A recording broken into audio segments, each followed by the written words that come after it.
Hey guys, Miss Johnson here with chapter 19 of Wish.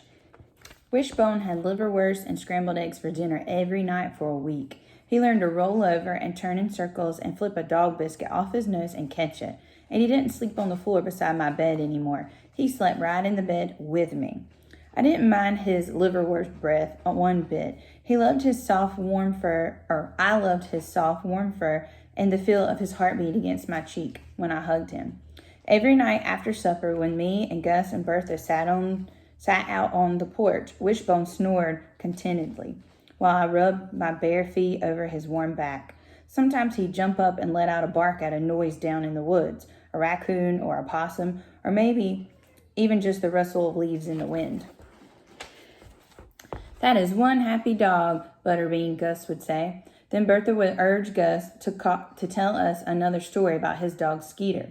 "How about that time he fell in the river when y'all were fishing and your brother jumped in after him and flipped the boat over?" she said.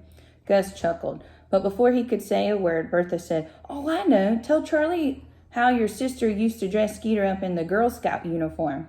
I took Wishbone to the Odoms almost every day. I still hadn't told Howard I was sorry for what I said about his up-down walk, so there was always a big old elephant in the room for me.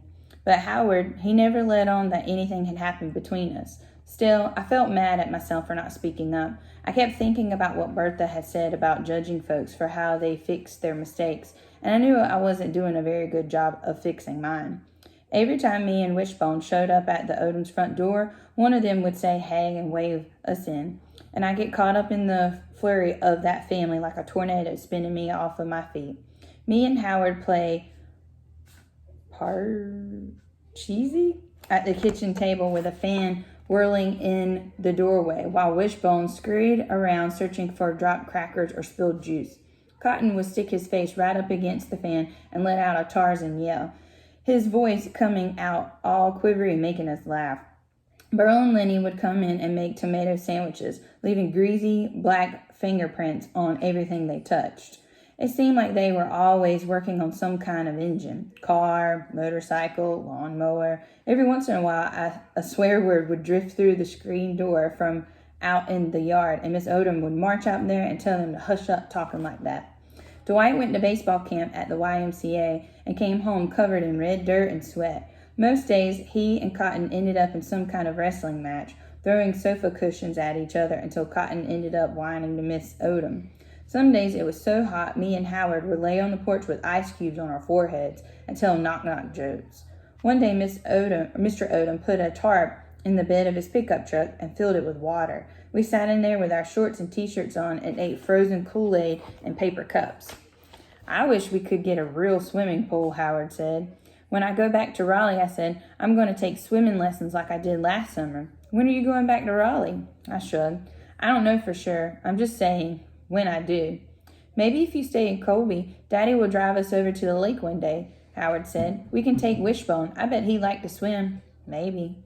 "Let's go down to the creek," Howard said. I sighed. He'd been trying to get me to go back down to the creek behind his house for days, but I was nervous. "What if Wishbone runs off again?" I said. "Hold on to the leash real good," Howard said.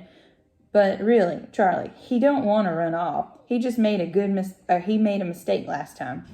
He tossed a saltine cracker on the floor for Wishbone. "He came back, didn't he?" So I finally said yes, and the three of us trudged down the path to the creek, with ferns tickling our legs and Wishbone sniffing at every little thing along the way.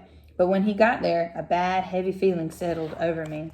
Instead of seeing the tiny silver minnows darting around the mossy rocks, I saw the look on Howard's face when I had said, "You wish you didn't have that up-down walk." And even though he acted like he didn't care anymore, for me those words still hovered in the air between us like a storm cloud. I tossed a pebble into the creek and watched the water ripple and the minnows scatter. "I'm sorry for what I said, Howard." When he looked a little puzzled, I added, "About you wishing you didn't have that up-down walk." "Oh." He tossed a pebble into the creek too, and Wishbone leapt in after it, sending up a spray of cold water. "I know that was a mean thing to say, and I'm sorry," I said. I waited for Howard to say, "That's okay," but he didn't. I waited for him to say, "Don't worry about it," but he didn't. I waited for him to say, "Aw, heck, Charlie, I forgot all about that," but he didn't. In fact, he didn't say anything for the longest time, and then he shrugged and said, I'm used to kids saying mean things about the way I walk. Ouch. Stab me in the heart, Howard. Toss me into the mean pile with all the other hateful kids in Colby. Squish me into the mud like the worm that I am.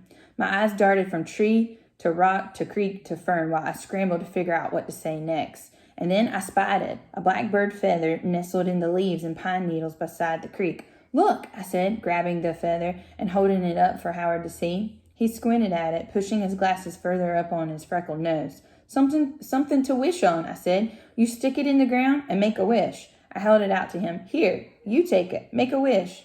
He shook his head. Nah. Why not?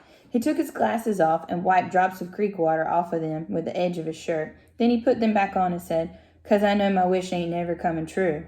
Well, now that surprised me, coming from Howard, who was always Mr. Positive. How do you know that? I asked. I just do. But look at me, I said. I made the same wish every day since 4th grade, and it hasn't come true yet. I stroked the top of Wishbone's wet head. But if I make that wish enough times, I know it will someday. Then I hope it does, Howard said. I held the feather out to him again. You sure? He nodded. So I stuck the feather into the soft dirt beside the creek, closed my eyes, and made my wish. On the way home that day, the feeling that had been weighing me down so much since I said that mean thing to Howard felt a little bit lighter. I wasn't sure if I had fixed my mistake, but at least I had tried.